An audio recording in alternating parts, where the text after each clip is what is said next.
Hello, and welcome back to the ARKE podcast. My name is Noah, And my name is Gavin. and we are the Blanchard brothers back with you this time to board the TV Ark.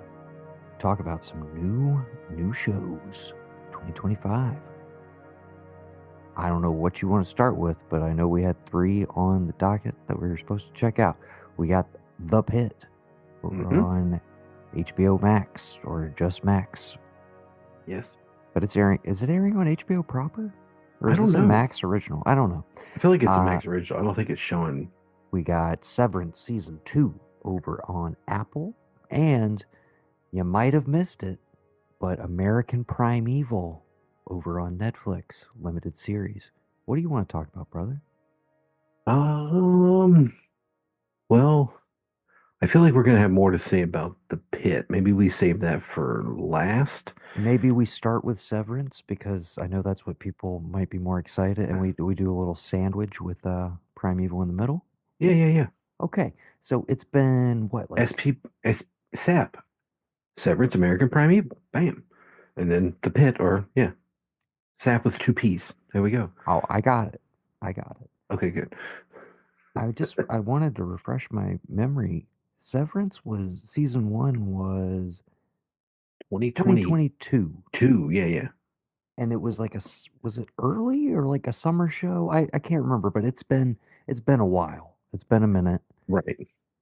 And I guess my first question, did you go back No. in the lead up? Neither did I. No. I just went in with the recap, which I thought was fairly thorough.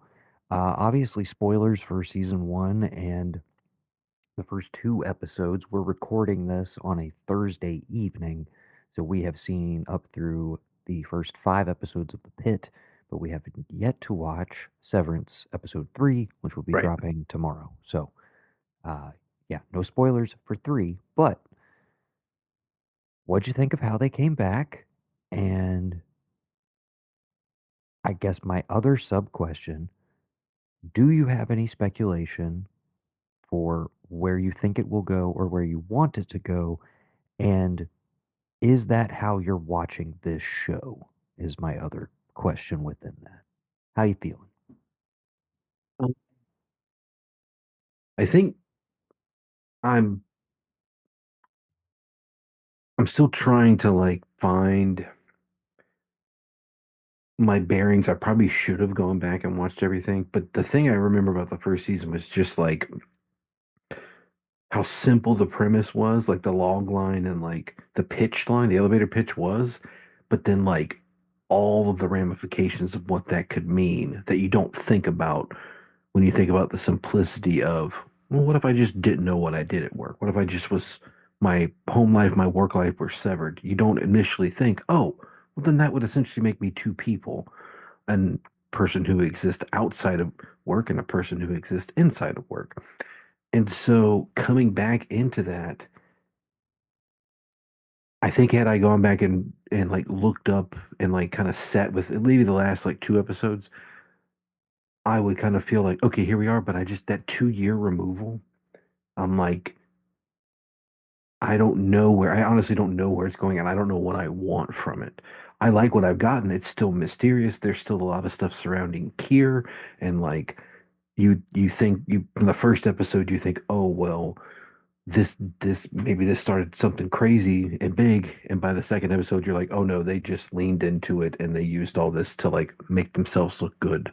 The company image doesn't falter at all. If anything, it may actually look better on the inside somehow. We still Mm-hmm. don't know what exactly they do there other than look at data. I don't know. I don't know if what they're doing on that floor has anything to do with like the ramifications of what we're seeing outside. Um, but there's enough mystery there, and there's enough from like the supporting people outside after seeing episode 2 with the sister and all that I'm like, okay, I'm picking back up with it, and I'm getting back into it. I'm pretty sure by tomorrow's episode I'll be back on board fully. Not that I'm not on board, it's just it's kind of taken a minute to get out of the gate just because it was such a long time and where we left the cliffhanger of the first season. And again, I think I said it on the last cast when we properly talked about this. I did not realize there was an episode after the one where they actually all wake up. I thought they just ended it there with like, oh, we're going to end the season on this episode where bloop, they wake up and they're on the outside. And then, of course, there was another episode afterwards that was even more of a, oh, well, this is what they do when they're woken up. And so I thought that would have been a great way to end the first season. They ended on an even better note. And so now that we're back from that, I'm just kind of picking up the pieces and moving forward. I don't know where it's going, but I'll definitely be there and I'm excited for it. I can't tell you what I think is going to happen because I don't really know. Excuse me. Um, you're not like a theory guy though. You're not in the Reddit threads with No. shows normally. That's not Mm-mm. yeah. And that's not really me either. I'm trying to think. I'm like the quote unquote like mystery box type shows. It's like I came to Lost later after it was done, binged it on Mm-hmm. Netflix. And I guess the only one I kind of actively took part in was on a much smaller scale, but was The Leftovers. And kind of like in a metatextual way, the show is about mystery box shows and like what how to do them right now, you know, Mm-hmm. how you can toy with the audience to a certain degree. Um, in the case of Severance, I think what is winning out is what works with those two shows that I just mentioned. I don't really care, in quotes, where it's going or what the answers are. And I'm trying to like actively not get too wrapped up in Right. where I think it's going and because I only think it's going to lead to disappointment. Right. And I know it's like a huge online show in terms of people theorizing and like every episode people dissecting frames and references and all sorts of stuff. And I feel like I'm kind of almost actively there's a few podcasts I'm listening to that are covering it and some of them are very like, keyed into all of that side of things. Mm-hmm. And some of them are a little more like, hey, I'm just watching this and like, here's my take on it. And I feel like I kind of want to stop listening to the ones that are going into all these deep theorizing things because also to a certain degree, when you have a huge audience and all these people discussing, somebody's going to hit on something. And to a certain degree, if if you get ahead of the show, you know what I mean? Mm-hmm. Where you're like, for instance, the big thing that seems to be a general consensus I want to ask you about, Helly in the first episode Mm-hmm. when she re-enters, she's there's a little off, like performance wise, we could say, Right. and So, there's a lot of theorizing that she's no longer severed, that she's Helena or Helen or whatever she is in the real world, quote or right. the Audi world. Right. The other thing, and I feel like I kind of do want to go back to season one as well, but I feel like I'll have to do it after two is over and then maybe rewatch two right afterwards. But the thing I'm curious about, the outside world felt like vibey, but it felt grounded in the first season from what I remember, even though the show is very stylized in the Innie and Audi world. But I think it, especially obviously in the second episode, because I feel like it's the first time we've truly split time where it was like the whole first episode back, we were all Innie, Right. and episode two, we were all Audi. Um, the outside world feels so much stranger.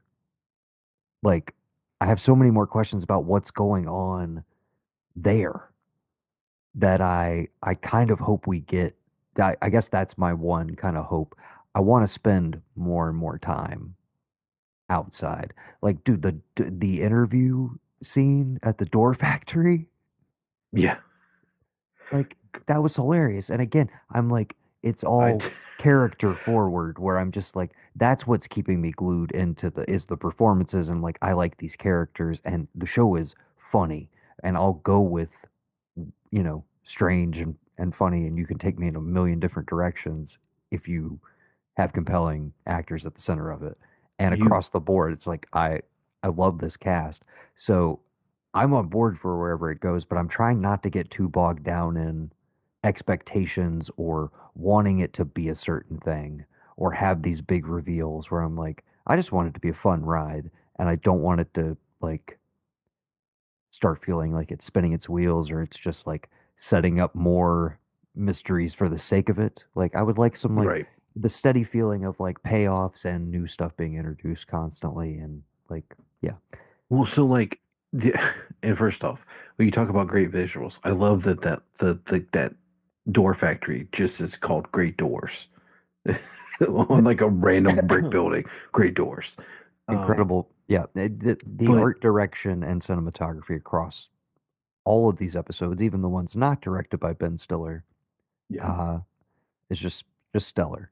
yeah. Particularly episode 2, some of those like tracking shots Oh yeah, through the and just the way they shoot that like boardroom at night when she's meeting with oh my gosh, Mrs. Covell or Covell, yeah. I forget what her Audi name is too, but yeah, Patricia Arquette. Right. But it's just like that. I was gonna say, so we know that like the outside world now, it feels like since this event, we don't really know how much time has passed. We've told this, like we're told it's a separate, like I don't know, what's it, like a couple months maybe. I don't know what it is, Well, but it I think 2 was meant to basically reveal to us that that was all bullshit. Like this has been a very quick turnover. right. So, but it's one of these things where like the outside world now, it feels oddly like it's gonna start mirroring the severed floor because we got the whole thing with like the sister having the baby and like the congressman's wife, and she was like, "What? Like, what do you like?" She didn't realize maybe she was severed. She didn't really remember Hmm. having the baby. She just kind of had the baby, and she was like not really there. Um, so it just seemed like I wonder if like that catalyst at the finale of her being like, "Oh, hey, it's terrible down there for us." I wonder if it's like that event for like the company at large, but then the world and like people who were like, should we do this? Because that conversation between, um, was it Dylan? Is that the character's Yeah. name? At the door Zach Cherry, factory. yeah. Yeah. It makes it seem like the whole world knows what a severed is. And that like maybe it's something that like is happening in other parts of life. Like it's not just like a work thing. Like people are choosing like, well, I don't want to know this and this and that about myself. I would cut these parts out and I just want to be like this person, you know? So like maybe it's become a thing of like, you know, well, not global proportions, but it's become at large in the world we see. Like, are we going to start mirroring where like the outside world is kind of like the inside world and there's no differentiation because obviously we have the whole Kier thing and it's basically like I would call it like if Apple and Amazon became one giant megacorp and did everything. I feel like that's what the Kier Corporation is. I don't know. They don't make doors, I guess, but like or they make their own doors in house, I guess. I don't know. Um, but it's one of those where like I wonder if what we've seen so far, the ramifications of that have changed the world to the point where like oh, well, everybody's going to start using this technology now for in one way or the other. You know, there's not going to be, and we don't know if there's been an ethical conversation about it, if it's just something that just happened. But I liken it to like, and I use this reference just to bring up this movie any chance I get. But when like, Sorry to Bother You makes a big deal about the workforce that's being created and the movie's just like oh no this guy's a genius for doing this is perfect we don't have any problems anymore it's like you would want it to be like they're doing this terrible thing but like it feels like it's going to fall by the wayside and be like well actually the Kier Corporation's a pioneer in this and we thank them for doing this thank Kier because now everybody else is great this is going to solve all of our problems we become a country that didn't do anything. We export everything. All of our production, everything is all overseas. And Kier's the only one that's doing anything about, bringing back American jobs and like changing this landscape of what American life is now. I don't know how that's going to play out. But again, I'm with you. I like the characters. I want to see how they flesh out. I love that we get them outside and just the vague similarities and differences between their inner and outer personalities, I think is perfect. I always love when people play two they Oh, play the absolutely. same I mean, person, but they play like a broadly different strokes in each role. I think that's one probably something that most character actors love to see in a script is that they get, oh, I get to be this person, but then I got to be that person too. Like somebody like a yeah, Walken or a I'm blanking on his name. Totoro. Like I'm sure he just loves that shit. I get to be this guy inside, but then I get to be this guy outside. yeah. Okay. Yeah. And I would say, to your point, I think Britt Lower as uh, Helly and Helen is maybe doing the most interesting work with that Yeah. between the differences, and of course our boy Adam Scott, uh, probably the most stark difference between the two. Yeah. And I'm still loving everything he's doing and all the supporting characters as well. I'm excited. We got Walken teased at the end of two. I'm Yep. excited to get him back into the mix. And I think it's is it Trammell Tillman as Milchick?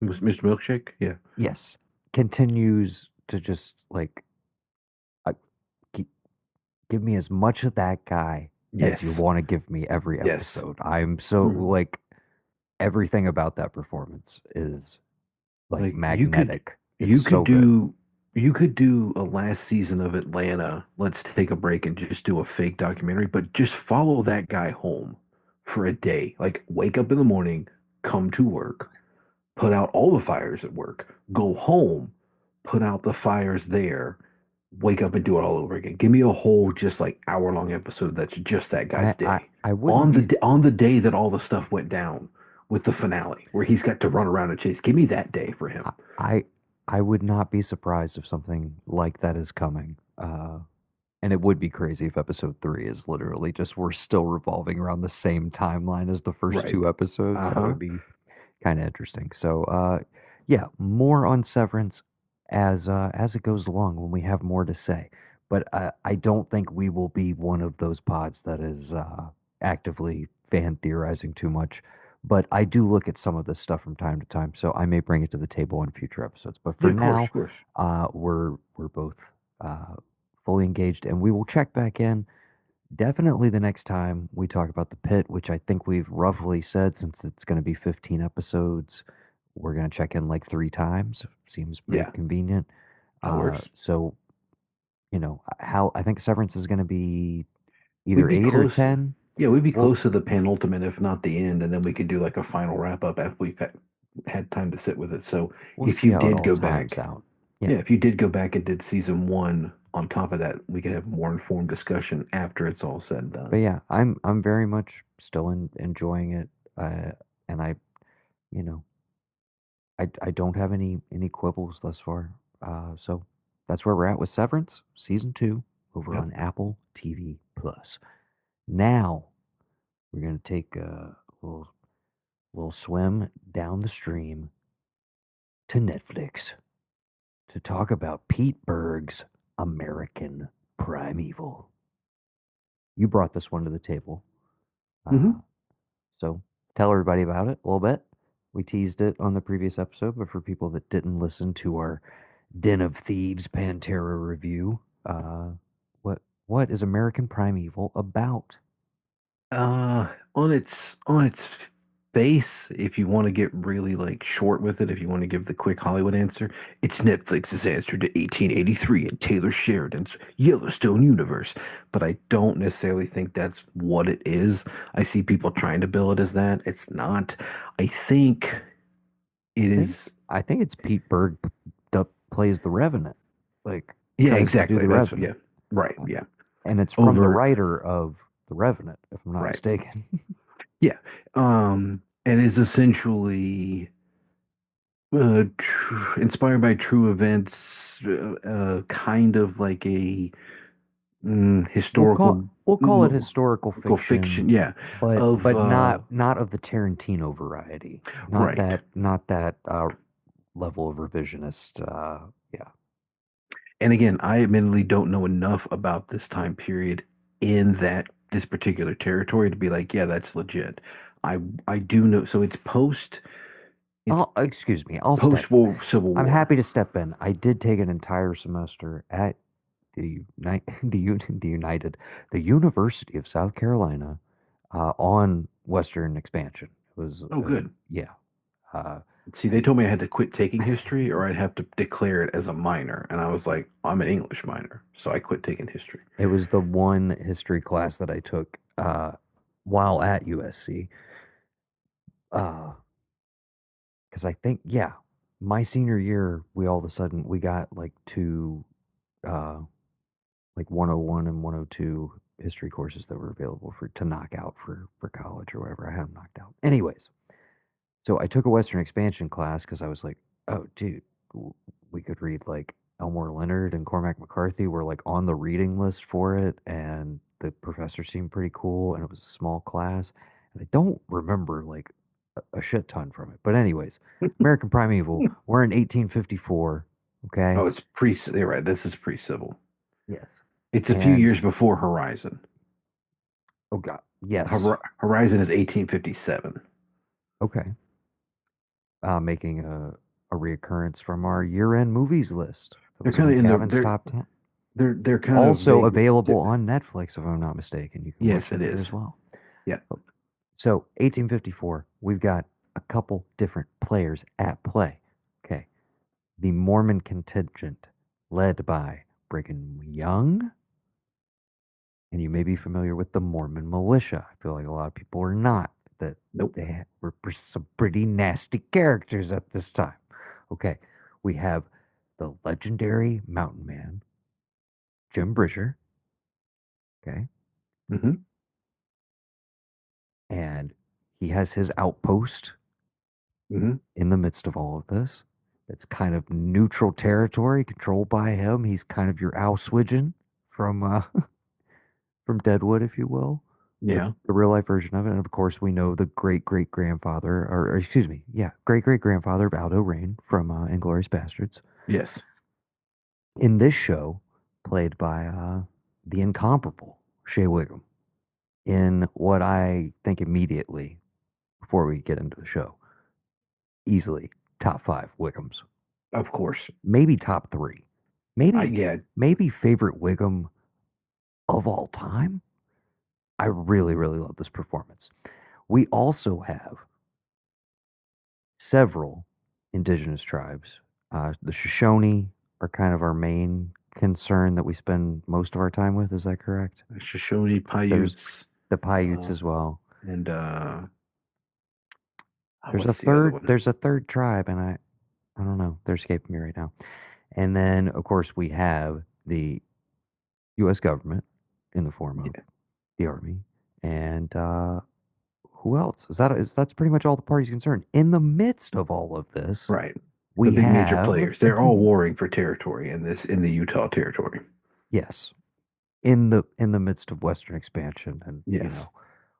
Oregon Trail area, like the most like violent, brutal, like grounded, realistic, heightened version of all of this. Hmm. In the midst of all, in the midst of this, we have Betty Gilpin as a mom with her kid who is just trying to make it to the West Coast, supposedly to get to her husband who has struck gold. Okay. And how's she gonna do it? Well, she basically needs she needs Jeremiah Johnson, is what she needs.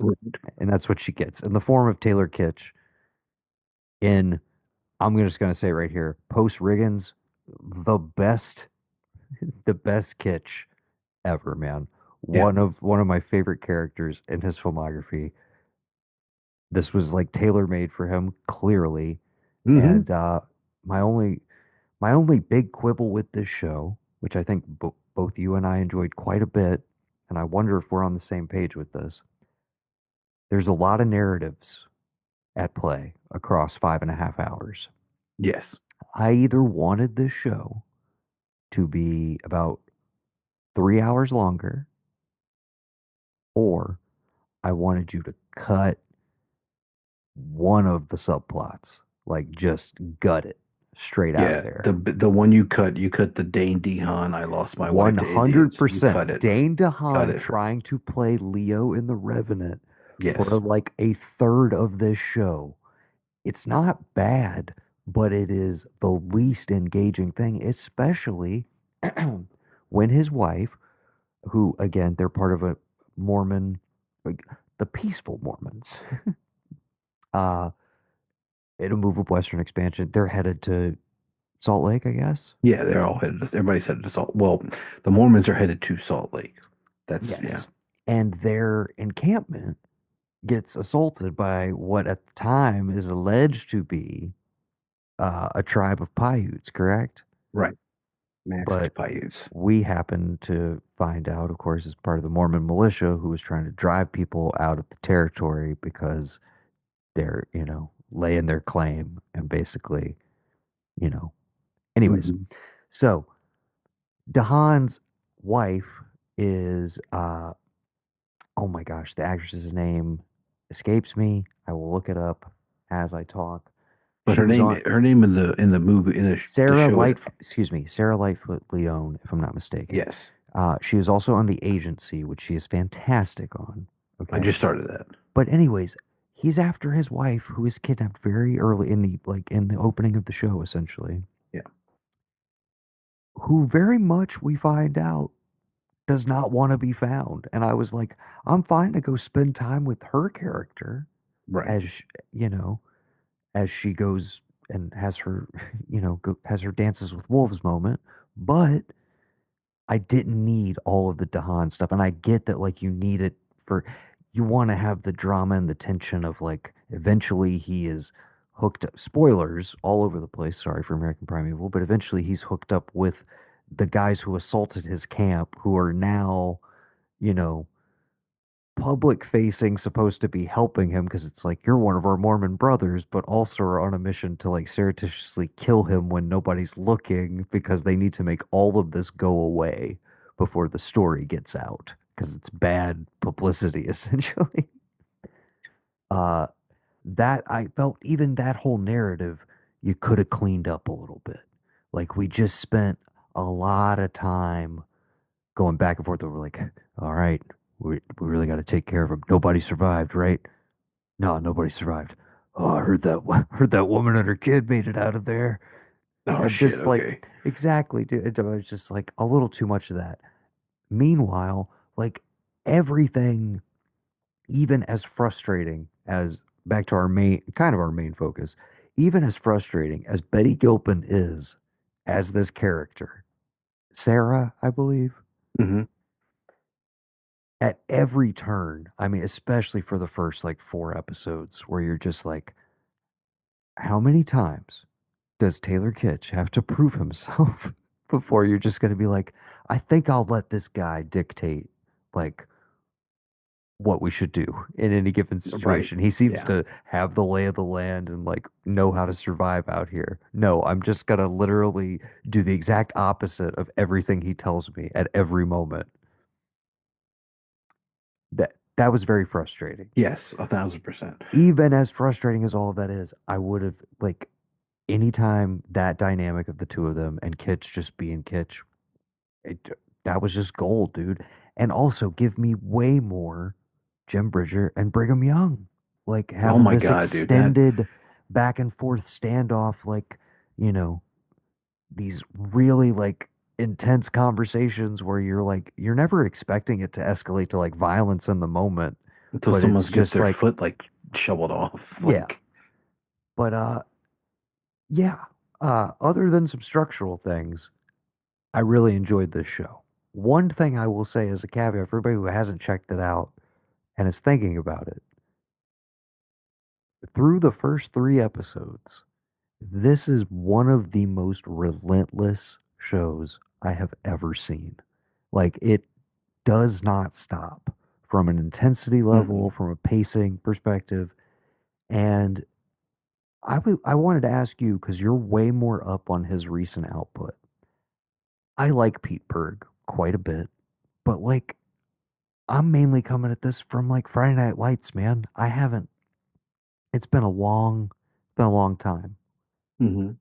I didn't watch Lone Survivor. I didn't watch. Was it Did he do Deepwater Horizon? He What's did the? Deepwater Horizon. He did Patriots Day. He did Spencer Confidential, Mile 22. I haven't seen any of these movies. Yeah. And I guess what I wanted to ask is this his style now? Like He- this kind of like wide open, anamorphic, like the movement with the action and I the kind of roving camera. Mm, I mean, I really, really I'm trying dug to it, but I think. was just like, is this kind of a thing and an aesthetic for this project, or has he been experimenting with this in any of the features recently that I just completely missed out on? I think, and honestly, dude, I Because Lone I was like, Survivor and again, Spencer Wahlberg is Confidential are probably totally the hit only or miss two. for me, but I'm like, if Deepwater Horizon is shot like this, I really want to watch that movie. It might be, dude. There's a lot of yeah, and there's a lot of people in that too. They're like, oh shit, okay. Um, Is that Kurt Russell? yeah, Kurt Russell. Um, Tons of people. Malkovich. Is that streaming anywhere right now? I'll look it up. Um, I Keep mean, I don't talking. know. I'll I look it feel up. like I'll look it he's up. well. So like, okay, I think I'm trying to think of Spencer Confidential. That was more like an action comedy. So, but like the violence was kind of up close, kind of gritty in your face. I don't know if maybe he's just trying to do his best to make it look like The Revenant. I don't know. I enjoyed it, but I don't want to say that like his recent update is kind of or output is kind of trending that way. I think if anything, maybe you could say this is a departure from what he's been doing because most of the stuff has been like, I mean, the two he did with Wahlberg back to back were like real life, true life movies, um, because he did that one. And he did the one about the Boston bombing was after the oil rig thing, and then of course you have the comedy for Netflix that was based off the book series, the Spencer books or whatever. Um, so I don't know if this was just like they owed him a favor, and he was like, "I've been wanting to do this Western." They're like, "Look, we got this thing, and like, this is the last part of your contract. Will you do this?" And he's like, "Yeah, okay, but I'm gonna do it like how I want to do it." Um, Just because but it it is of just note, this is kind of a dying thing. Like, or I thought it was dead for the most part. You know, Lynch gets the return. Uh, NWR gets Too yeah. Old to Die Young. Hmm. Barry Jenkins gets Underground Railroad. And it's like, these are incredible, amazing, totemic shows. And, outside of the return, most people did not watch the other two that I just mentioned, which were let's give these established directors carte blanche to do whatever they want. Would And you throw people did Mindhunters in not there? show up for it. Yes, only with the caveat that it's like that's not Fincher A to B. They're like or Yeah, A to yeah. There's Z, I should say. other There's people come other in. people Yeah, at play. With that in mind, that show to me maintained right. an aesthetic vision Without him at the helm every time. across it. Whereas like I didn't watch House of Cards, so I wouldn't be able to speak to that. But yes, while yeah, not he didn't direct every episode, it felt very much consistent throughout. But yeah, the like, hey, start to finish, this is my baby, one guy's thing. It just doesn't happen that much anymore. Hmm. So I was A, surprised to see it Me still too. happening. B, see that it was Pete Berg getting the shot. No shade to Pete Berg, but also at this scale and with like seemingly a pretty high budget where I'm just like, I didn't realize Netflix, but you pointed it out. Wasn't even thinking in this mode, but it's like, yeah, they're sitting there going, where is our Yellowstone, our 1883? How can we like hook into like some of this vibe, but be doing our own thing with it? And I think by letting him kind of, you know, fully take the reins, probably creatively, it ended up being a lot more interesting than it would have been otherwise. All of that being said, one of my other like why this is like a good, entertaining, enjoyable show, it is incredibly cliched, like Oh at yeah, yeah, every every turn. turn, but it's one of those shows where it's like the cliches work. Like they're just satisfying. They're like tried and true for the most part. So even though Do every you single one of these story threads, I could see exactly where they were going at any given time, and there were very few genuine surprises outside of the moment to moment shock of like, oh, we think we're taking a breath, and then boom, somebody's getting an arrow to the throat, and an action set piece pops off. You know, again, do that you think relentless that's pace is always there, but I, again, I don't need this to be aiming for like high prestige drama at every turn when it's doing everything else that it's doing in such a satisfying way.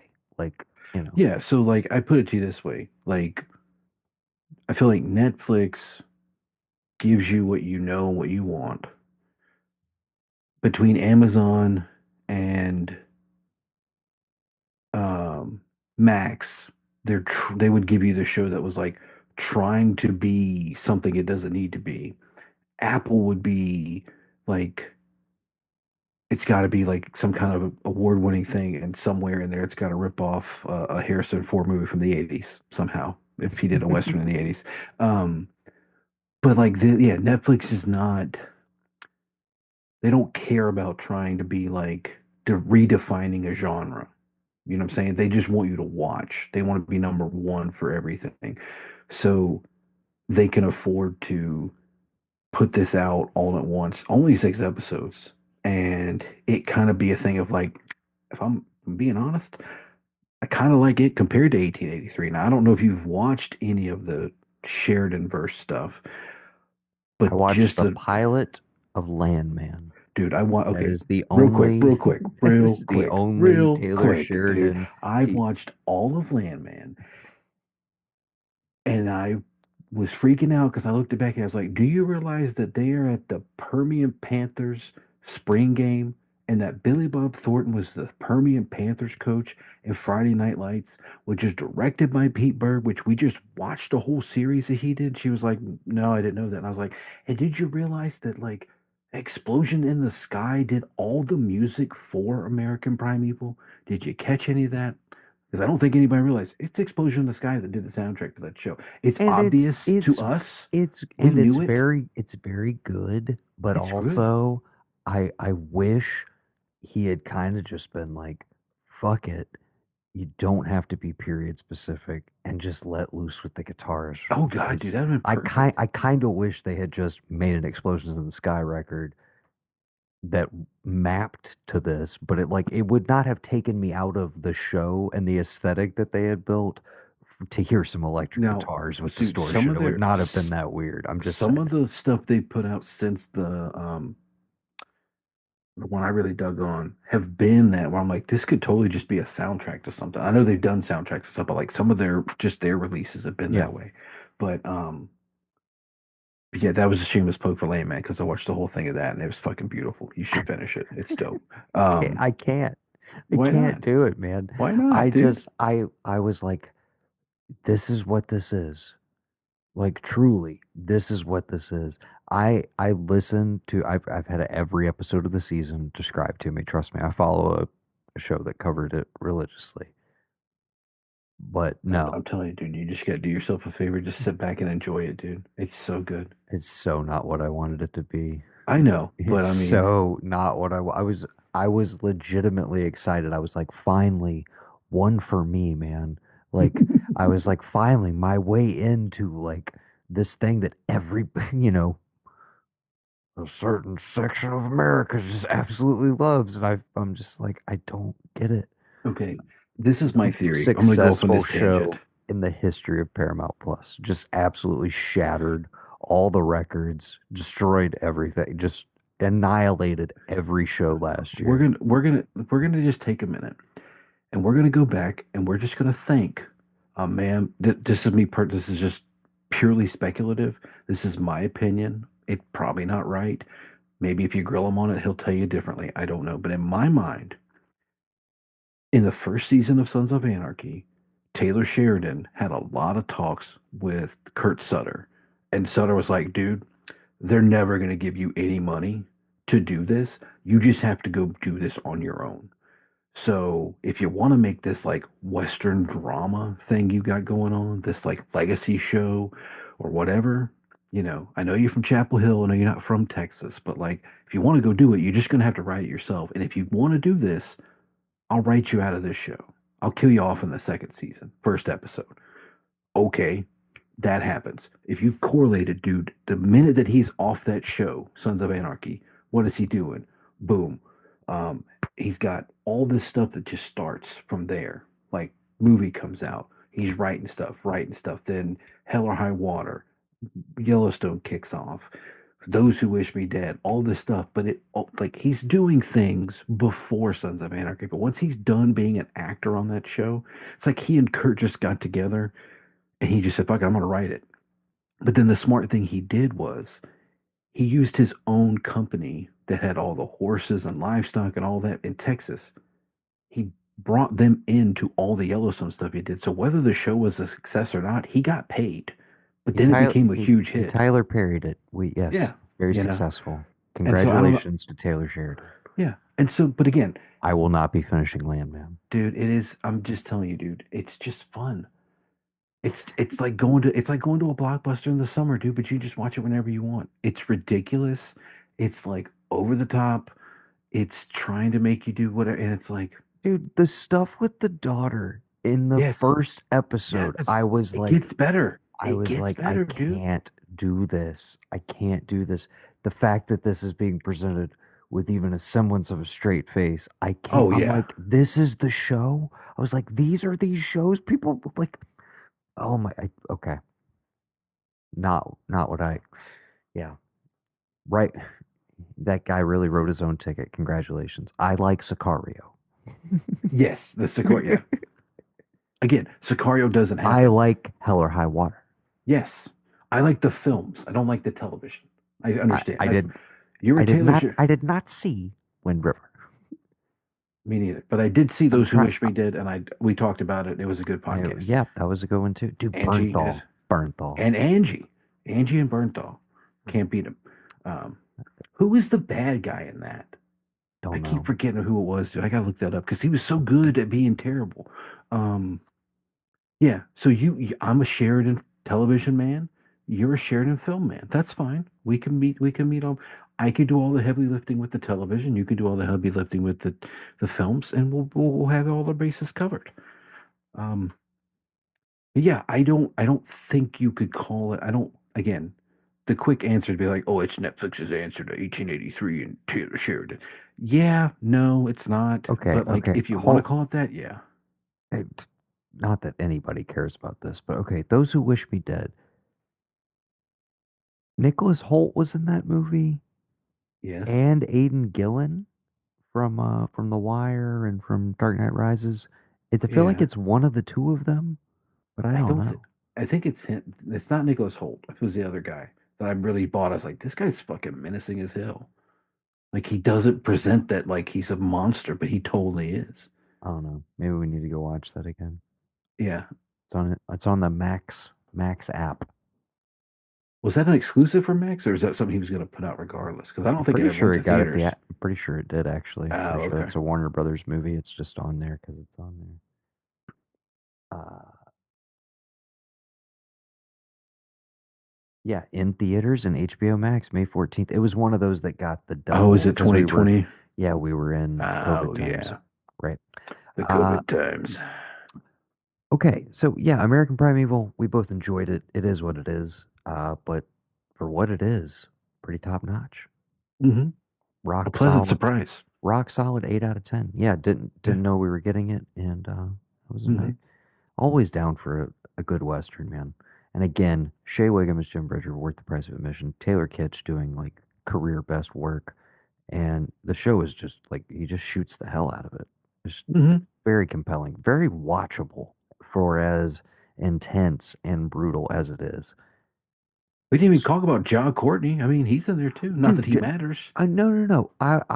I'm glad you bring him up because I actually want to shout that dude out. I enjoyed him he's in both Suicide Squad films, correct? Yes, he's only in the second one for like 2 seconds, but yeah, he's in the Right. first one. But I kind of enjoyed him in that. And then in this, I would genuinely was like, for the first episode, I was like, who's this guy? Who's this guy? He's interesting. He's kind of real gruff looking. And then I, realized, like, I think by episode 2 or 3, I was like, is that fucking Jai John Courtney? Courtney? Is that Jai Courtney? Has he made up? Is Has he that made up Dean for? Kane? Dude, is that Dean DeHaan? No, Did this I you ever, think sorry, did you ever finish or watch The Curse? The Emma no, Stone, Nathan Fielder show? no. I need to. You said it was good. I need to. Is Dean Kane I show up in that? I told you there will be a point in that show where you'll ask, is that Dean Kane? And yeah, it's fucking Dean Kane. Okay, I gotta If that's watch it enough now. to finally get you to watch it like a year later, It's on Showtime. incredible. Yeah, well, Paramount Plus now. I mean, yeah, we have it, See, I gotta get whatever. that. I'll watch I it. gotta log into Amazon Prime on my phone as mom so I can get Paramount Plus.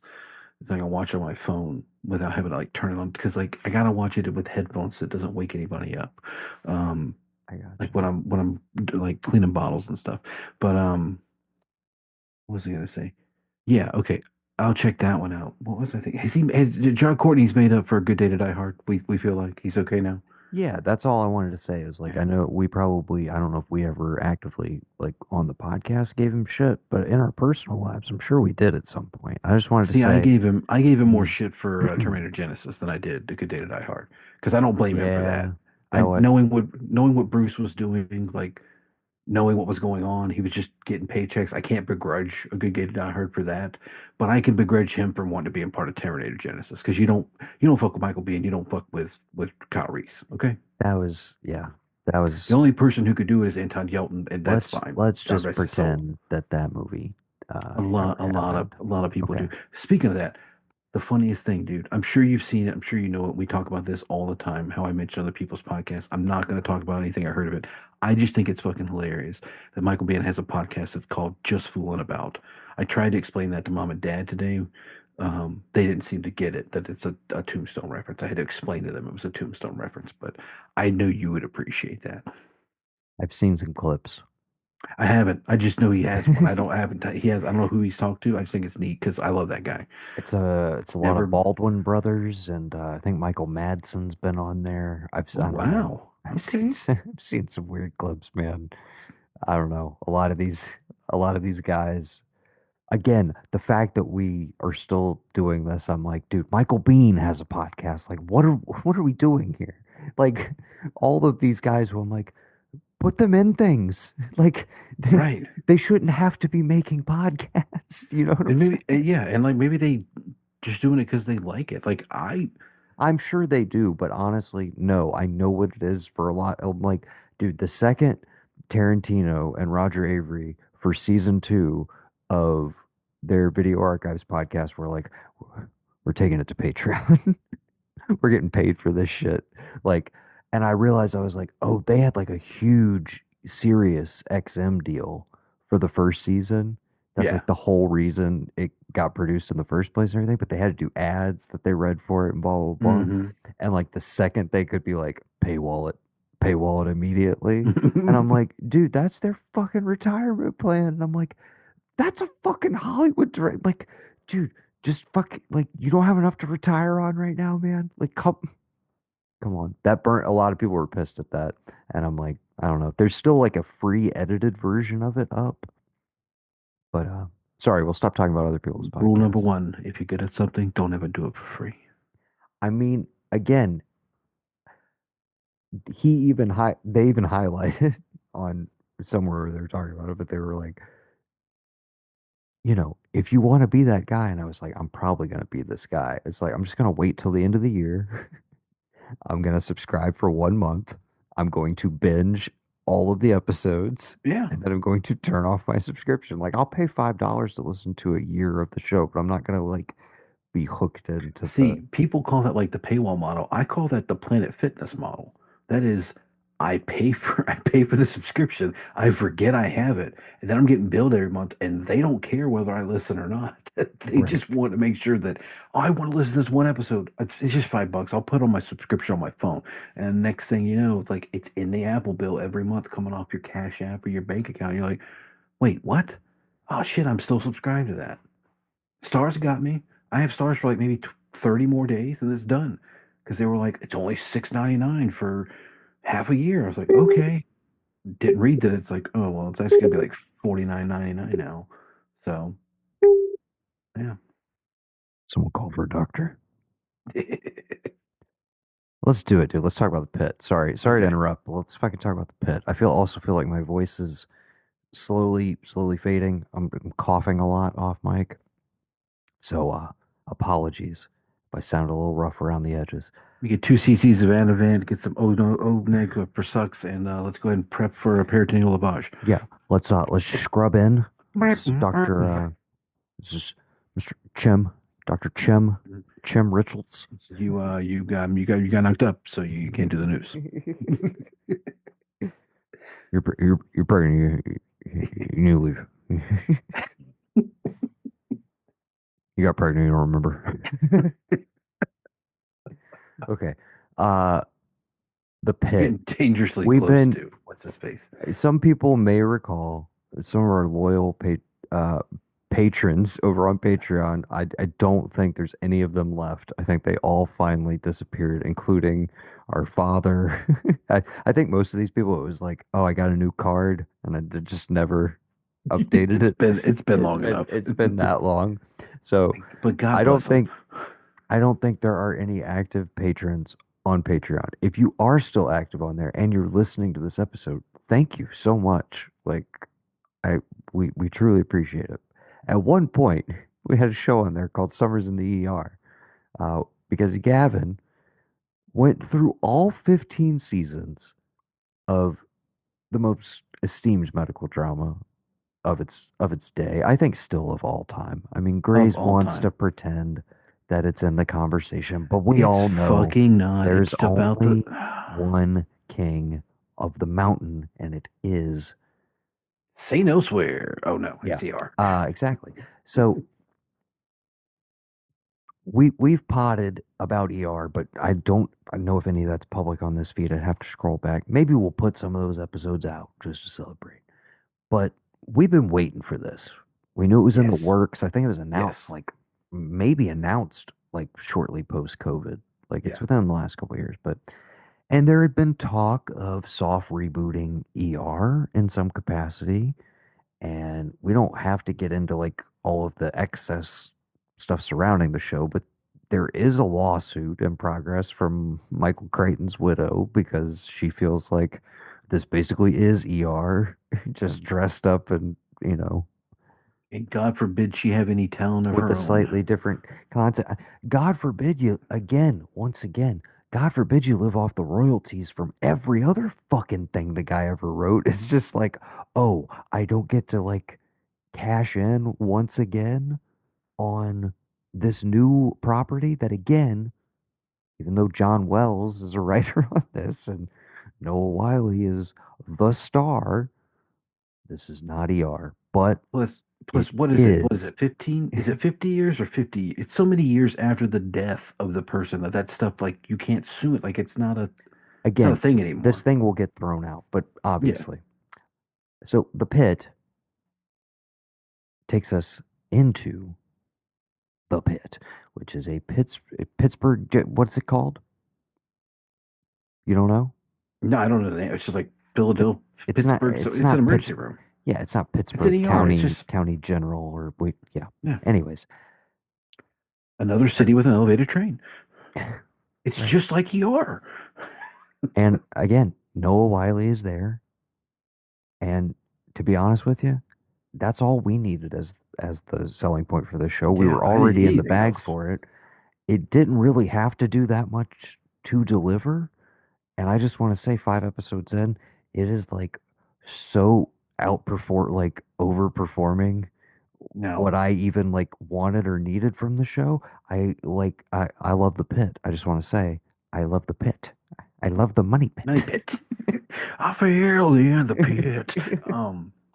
So everything I've read is people being like, the thing that makes the pit cool is what's killing it. This whole like it's in one day thing. People don't remember what happens with other patients. You see people, and I'm like, are you not like in a is it attention? Is it the attention span of the average viewer now? Because like, yes, there are some times where Becky had to be like, "Who's this?" And I'm like, they came in with this, or I don't know, we've never seen them. But like, I've been able to keep it all in my brain, what's going on. That is the one thing that keeps messing with me. So I'm like, this is One five day. hours, The 5 hours. It feels like 3 seasons of ER have happened in 5 episodes of this fucking That's show. what I was gonna say. And The that's the fucking ingenious that's thing perfect. of the construction where when I don't think we heard that in the initial pitch. It was very shortly before it premiered where I think I told you I was like, I think the deal is that it's like quote unquote in real time. Like we're just like an hour is an hour. But I even didn't know. I was like, I thought maybe we were gonna be dropping in on like an hour at the hospital Hmm. for like on this day. And then like, oh, now it's like 7 o'clock at night, 10 months from then. And like we're just Kind of checking in with these characters. like Law and That's Order. yeah, It's like that's kind of boom boom you're here, boom boom you're there over a that's month kind period. of Oh yeah. like what I thought it was gonna be until I, sat down the first night and watched the first two episodes and was like, oh, it's literally all one day. This is like this opens up so many possibilities.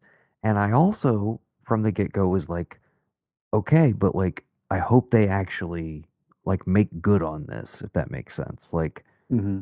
if you're gonna have this structure and you can do interesting storytelling things with it, I hope you choose to do that. And the first thing I like flagged, episode one, they have the mom who comes in with, I think she has like two or three kids. She's trying to get them Hmm. to school, and she has a burn on her hand. She says she was cooking on a sterno, burnt her hand. Okay. Hmm.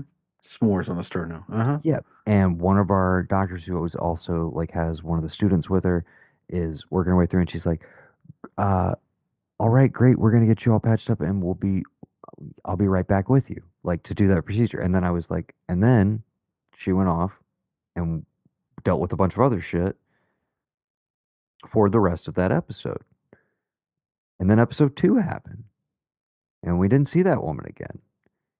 And I kind of actively said to myself, I was like, dude, if they kind of I was like, if they come back to that woman and are like, oh, she's been waiting for 2 hours or 3 hours or something, and like kind of show that as one of the little microcosm things of like how long people have to wait even once you get out Oh of the dude, waiting they're room, like they're that doing whole that every aspect. fucking episode. And I think it was in four last week, or maybe, yeah, I think it was in episode four when they finally like got back to her essentially and realized like, oh yeah, she left. And now in episode five ends up she comes back in, has the whole interplay with our, we'll get into some of our doctor characters and stuff in a bit. I want to go through the cast. But yeah, tracking those little things and like Hmm. all the characters over the course of hours now is becoming really, really interesting. And you're kind of like charting the escalating emotions. And dude, I mean, okay, So I know what you're let's. going to talk about. I know what scene you're going to talk about, and I love it. And it was probably my favorite one the entire series so far. I Okay, think what it am I is. gonna say? What am I Are gonna you say? going to talk to me about him having to go in? Hurt. There is no hope. He has to go in and Okay, tell. Is that the scene we're talking about? The okay, juxtaposition of having to tell a family that their 18-year that's old the son end of yes. accidentally hit fentanyl, took some fentanyl, is brain dead, and then walking out of that room and against his better judgment, against having to. And he's told these two people everything bad that's going to happen to their poor father, and he just, without saying a word, all on his face, just cracking, breathing tube in, does it like begrudgingly. The juxtaposition of that emotion and that. Why the fuck is Noah Wiley not in everything? Pay No, him whatever he wants to do, whatever. Bring back the fucking librarian show. Bring back Falling Skies. dude, Make this man do everything. He is one of the fuck. He is a undercover assassin. He is so underrated. Exactly what you're The saying, dude. most underrated motherfucker on the planet when it comes to television acting, dude. And I he knows it. And he's still literally, cool as shit brother, about it. Like, everything you just said, like co-signed on the dotted line. That was everything I wanted to say basically, that's which two is physicians signing off on this man. Get he him back, get him seen, he get him drugs, is and get him out of here. so like he's doing the fucking Lord's work on the show. I don't know how to describe it. And like you said, the stealth assassin where you're just like, he's so good and he's making it look so effortless that I feel like you almost overlook how fucking brilliant this guy is. And part of it is the reps, dude. It is, well, yeah, I did fucking 15 years of a medical drama. I could sleepwalk my way through a jargon scene Mhm. and like make it seem realistic. But the other side of that too is I have played every single Doctor possible in this fuck, yes. yeah, I've played every single human emotion like hundreds of times, Right, but literally hundreds of times, and boiling that, bringing all of that baggage that we as an audience do to that character is one thing. But I honestly feel like even if I didn't have that and I was coming to it cold, if you've never seen Noah Wiley in anything before, how are you not just like, dude, this is like one of the is greatest this guy a actors of doctor? Was his this guy was a generation? doctor Like before he became an actor, right? He was a doctor and he retired and then they asked him to be an actor. That's what happened here, right? It's it exactly. is truly astounding where I'm like, if he is not properly recognized for this, I will be I genuinely mean, upset. As much dude, as again, awards do not matter. I I want him to get his fucking flowers for this show because it is the culmination of, again, he does ER. He will never be, you know, he'll never be separated from it, partly because he was the one guy who was there from the beginning to the end, essentially. I know he dipped out for a little bit here and there, but like but he was he was consistently part of the show. he They was the talked about him. one constant, yes. You And it's set the like tone, Carter. You set the exactly. tone. It's like, and he had the librarian afterwards, which was like a great like, hey, he got to go do something fun, and that was like his own little And series. Falling Skies. I Oh, never saw and that, but Falling Skies too. Again, I it's never. like I need to go back and watch that. he got to stay on TV and do like consistently like fun things that people enjoyed. We saw him for But a bit in Donnie Darko. He was in there for a split second in incredible there, in Donnie Darko, killing it dude. stealthily. Like one of the most, yeah, one of the most stacked casts ever. And yet after all this time, again, for him to come back, I'm just like, I'm so fucking happy because it's just like I knew this. I've known this the whole time. Like I knew he had this performance in him. Like it's just I love getting Okay, to see it, dude. It's so good. dream scenario. The last hour, these two random people come walking in. They're like, John, and he's like, oh, they found me because Oh he's no, actually that's not. John. Yeah, no, I'm just kidding. No, that's not gonna I happen. thought I I thought we were need vibing so hard. No, the answer is shift change happens. Shift change happens at some point in these 15 hours. I'm not sure where. Okay, uh and they they kept it under wraps from us, brother. They don't. kept it under fucking wraps. Mm.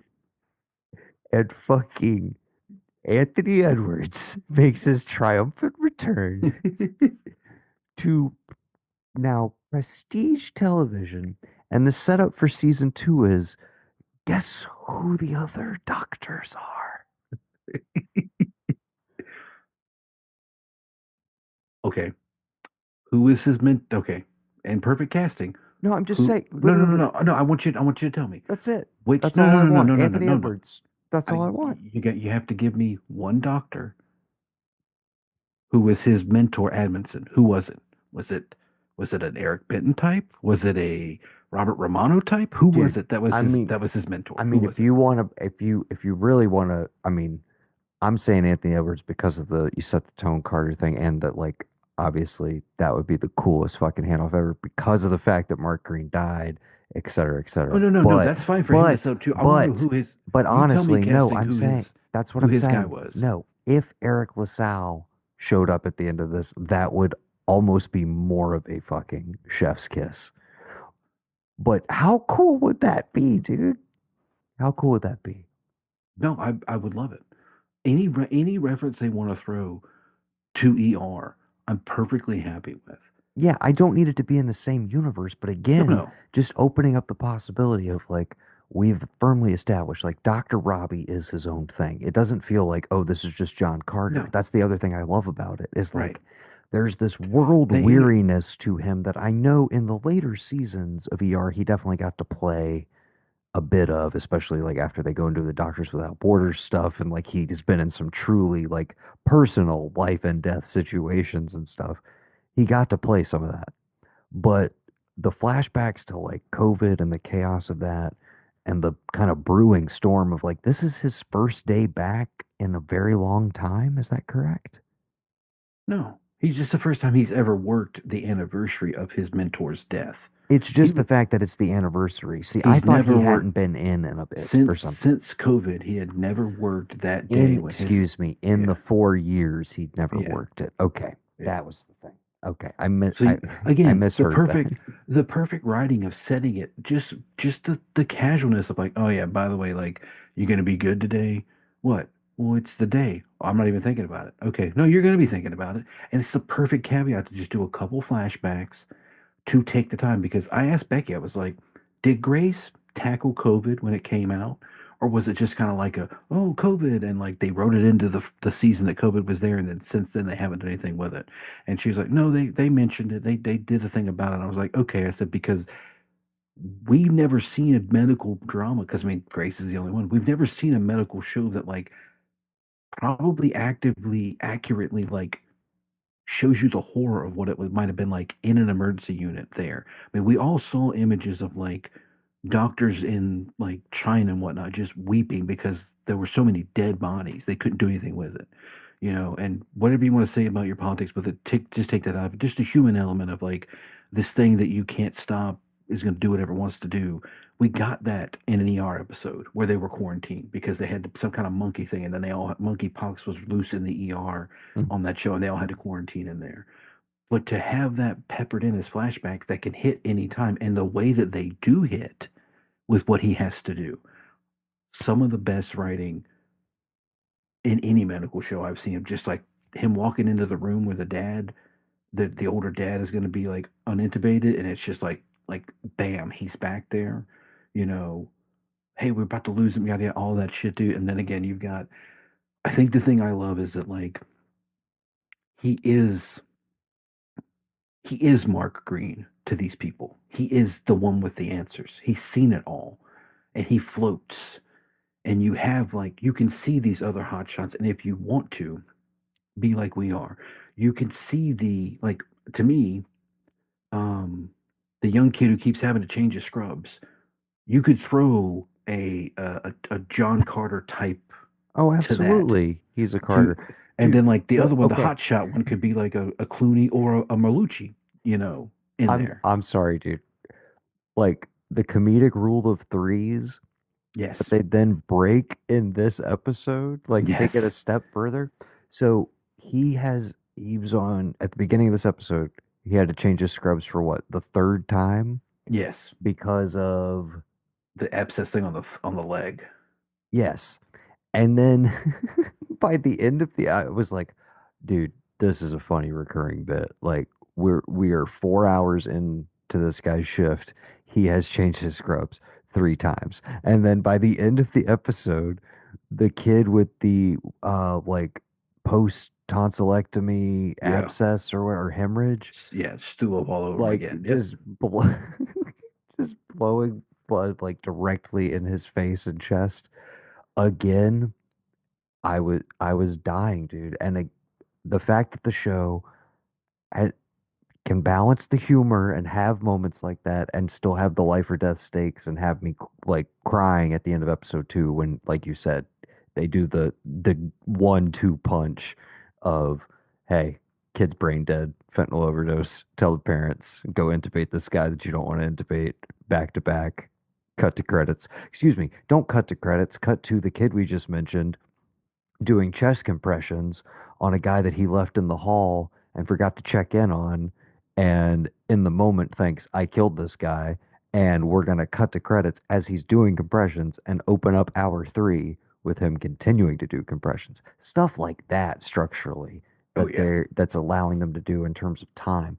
It's like I was talking to Brendan about this and he was like, yeah, so like one thing I thought was it was like they wouldn't be working on him for 3 hours. I was like, Brendan, it was like 15 minutes. Right. I was like, it was the end of one episode and the beginning of the next one. I was like, it's only been, and he was like, that's right, 3 episodes, 3 hours. And I'm like, yeah, dude, I was like, it's fucking me up too. Trust me. Like, it's weird, but it's awesome. And I, why it took us this long to like I'm curious in the post ER like what or in the dwindling years but like after Grays has maybe like plateaued a little bit. I know they were always the big networks were always kind of like what's our next thing in the medical drama realm. I'm surprised nobody hit on this concept before because it seems like in retrospect kind of a no-brainer. Especially with 24 having come out and been so Exactly. successful on Fox. You would have And thought. that's where I'm like, did they try this and it just fell on its face and we just don't know about it? We don't remember. I'm willing to bet maybe if anybody did it, Fox tried it, just because they'll try anything. No offense to them, but like they'll if you think you got a hit for TV, give it to Fox. They'll at least make an episode and run it. They may make you let you make like 10 episodes and Right. then they'll cancel it, but like they'll give it a So shot. So it could have happened. before before we wrap out, I want to ask you, because it is a large, sprawling cast, and again, we're also juggling several patients on top of that, who are maybe let's do favorite, least favorite in terms of staff. And this doesn't have to be like performance wise or anything. I'm just talking character. Um, and then I guess uh, patient that you've been most intrigued by or most affected by uh, thus far. So Dr. Outside, so Robbie, again, Dr. Robbie taking aside, Robbie off the table, who we liking? I do really like I like the hot shot best Kind of best friend, but kind of honestly, our Doug Ross slash yeah, but Malucci you were saying. honestly, if I'm gonna be honest, dude, I would love a season two with that is the actor who plays the doc that's getting off shift. He was in the faculty, right? Sean, whatever his name. Atosi, yeah. Yeah, yeah. And I would love Southland as well. that's right. Give me the next day with him when he has to come back on. I'll do that. Well, But like I'm really intrigued that's what by I was him curious about in is lieu of what we the in go lieu of ahead, what we sorry. found out in this most recent episode where Connie Moreau's niece is her niece because I went down that rabbit hole of like, wait a minute, her last name is Moreau, but then she got the part of Connie Moreau. Is that lazy writing? How is she? What are we doing here, Mighty Ducks? I went through that rabbit hole, but then of course we find out now that's not the girl's mom that came in the night before. That's her aunt. And like that aspect of going to be, I do appreciate. And even if I don't know if it was, I don't know if Crichton was the EMT or had the medical background or if John Wells did, but I do appreciate everything that Noah Wiley's character has expounded about like you fucking leave people in an ER because it's cheaper than bringing them up in the hospital. You don't want to pay your nurses to fucking work, and this and this with budgets. Just fucking pay them.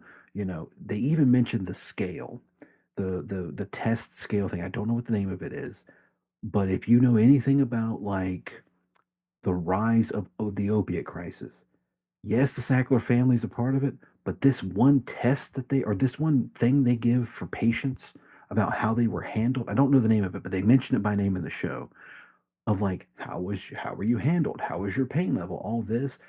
To me, that goes hand in hand. You can see the correlation of like when that test is given to hospitals and they are providing pain medication or pain management, you give them this drug that you lied to them about, then you say, you're not going to get money, you're not going to get funded unless this score is a certain score.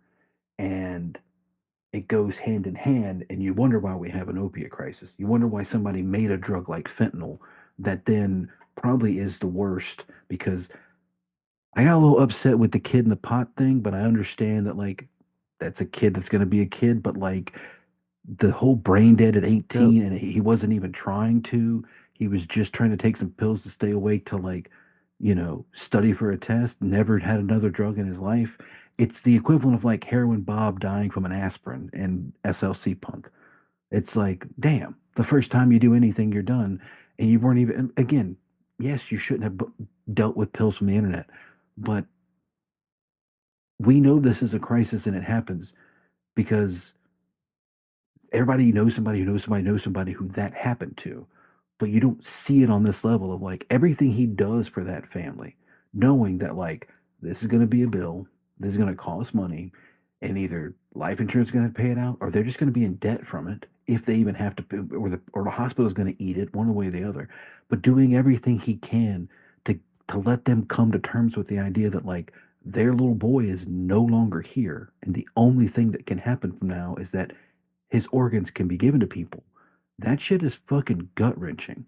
yeah, And having it juxtaposed with life done at 18 versus a full life lived and the the petulant children wanting to like grasp onto that. Like I've talked to mom about it. I know mom has wishes and stuff, and it would suck to be like that. But like I honestly, when the old man was passing, I got choked up because I know that mom was very fortunate that like both of her parents didn't have to do that. They were able to come home, be in their beds, and there was a dignity to that. And there was a dignity to mom being the one that was there with them, having the nurse background, which I will say, she may never admit to it. ER played a huge role in mom wanting to get into the medical field. She loved all that shit that they did. Any chance she was to like biopsy something, lance something, get into the mess of stuff, she did that when she was doing rotations.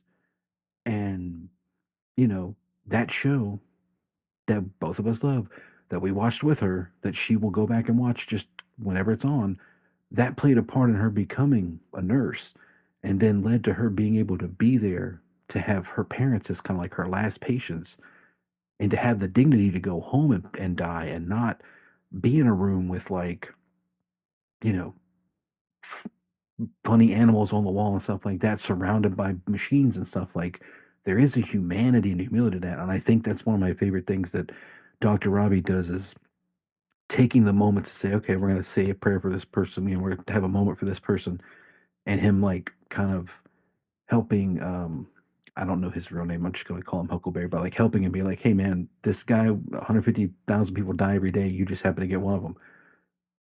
You got to go to the next. You'll get better. You'll get worse, but you'll get better.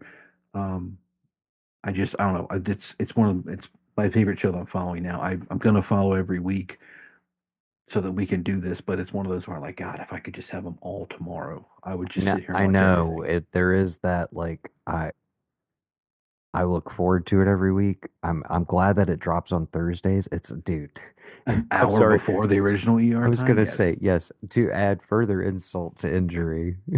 uh to the Creighton lawsuit. It's like, yeah, we even kind of put it in the in the old school ER time slot of must see TV on Thursday, which hasn't existed for like over a decade. But Hmm.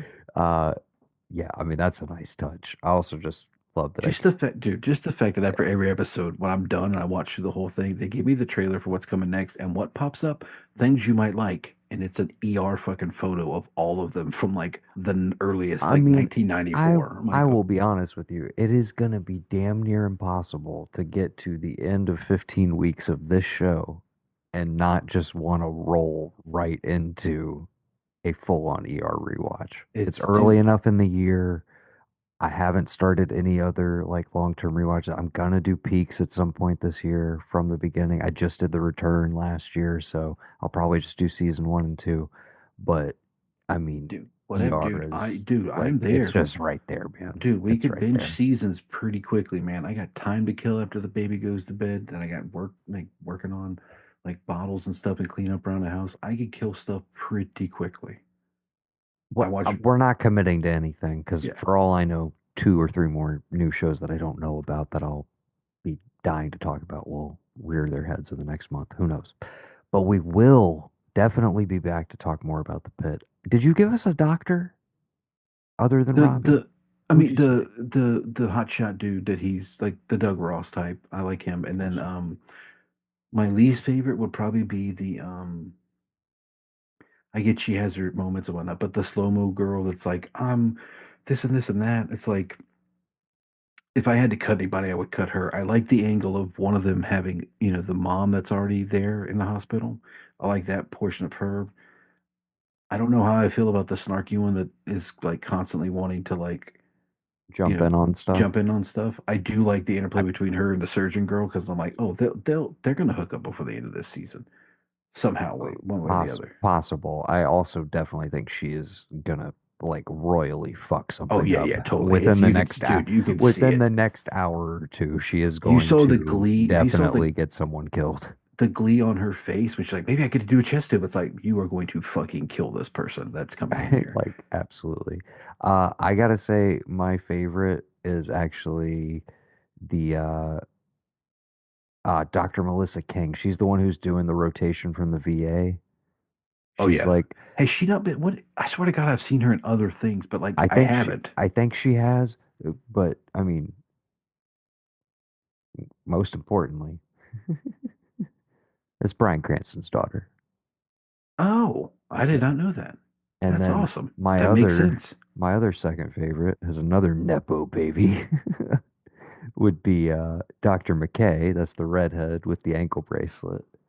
Uh, and that's Brad Dourif's daughter. Really? Yeah, Fiona Dourif. Wow. Yeah. Wow. So yeah, Wow. these daughters just out here crushing, just taking Yeah. after their pops, just crushing. But no, I really like King, the one with the glasses. She has uh, she seems Her a thing little about like like she seems a little like neurodivergent almost, or like just maybe slightly on the spectrum. I'm not sure. Just like the way she is with social cues and interactions with people. her responses to death are like, yeah, yeah. Yes. But then they also introduced that factor of like I forgot she was like her sister's like sole caretaker or whatever until she got into a facility, all of that stuff. Hmm. But no, just in general, like there's times where like people are making jokes and stuff and she doesn't like fully click. It doesn't fully click, but she has like her own special like Way to deal with stuff, yeah. empathy. Yeah, I really like that character. And then obviously I'm uh very interested to get more on the Dr. McKay, the redhead with the kid and the ankle bracelet and the former It's addict and like very they she's again, very she's very Linda Cardellini like yes, cranked up to y- 11 yes. for sure. She's yeah. Yeah, there's like all these nice parallels. Again, we were just talking about the cliches of American Primeval. The structure of this show, given the fact that we're not leaving this hospital, as far as we know. Now, there might be an hour where we go home for like, or maybe we leave the hospital to like go to get lunch A crash somewhere or or something. there's a Like, crash down the street and something like they've had to do on ER plenty of times where they run out and they got to go. right. But Yeah. as far as we know, we're locked down here. So I kind of accept that obviously we're going to have to shoehorn in a certain level of exposition for characters. So yeah, you're going to have moments where people kind of scream their backstory at you, like as they're dealing with a patient. And I get that and I kind of accept it. And again, I don't mind because in so many ways the show is just like firing on all cylinders for me. The ensemble's really working. I think it's like incredibly well paced. We should talk about these were things that were like in watching the pilot that I was kind of like, yeah, we'll see. And they haven't really been issues with me going forward, but I will just bring them up. The first time, I'm sorry, brother, but the first time where they kind of were like, hey, look what we can do, and they decide to show nudity, which is obviously realistic for like what it would be like in the room. And it's like that's always something they kind of danced around in ER. Hmm. Like, um, but the one shot where they decide to basically be like, hey, is a very pronounced, like, sharp cut in on these scissors, like popping the bra and like a boob exposed, essentially. Hmm. Almost an announcement of like, hey, we're on HBO now. Like, look, we can also say fuck in these scenes Yes. too. And I Yes. was just like, I was a little bit on guard for like, all right, guys, all right, but like, you don't have to like draw that much. You could just be a little subtle about it. You know what I mean? Where it's just like, hey, by the way, we're introducing that like there will be realistic nudity like in this show because it's a medical drama and we're on HBO, so we can do whatever the fuck we want. There was just a little bit of a feeling of like, hey, we couldn't do this on ER. Check it out. But I feel like they have strayed away from that immediately. I will say, in terms of procedures and gross out stuff, which like was a recurring thing on ER of like, okay, we kind of want to like up up the game with like interesting procedures and like stuff that you don't see all the time. In this, there's not a lot. I mean, you and I watch a lot of horror movies, a lot of action movies. We see a lot of head trauma. We see a lot of different stuff happen to bodies. When Hmm. they reset that dude's face from the Oh yeah. inside, Mm. Mm. that was one of the gnarliest, like best looking practical effects Yeah. uh that I've seen on like a medical drama. And uh I look forward to more of that. There's been yeah, it's working for me, dude. I fuck it. Yeah. I'm just excited for next Thursday. But I'm also excited because tomorrow when I get off of work, I get to come home in the afternoon and I get to watch Severance. And, and that's gonna be a great time.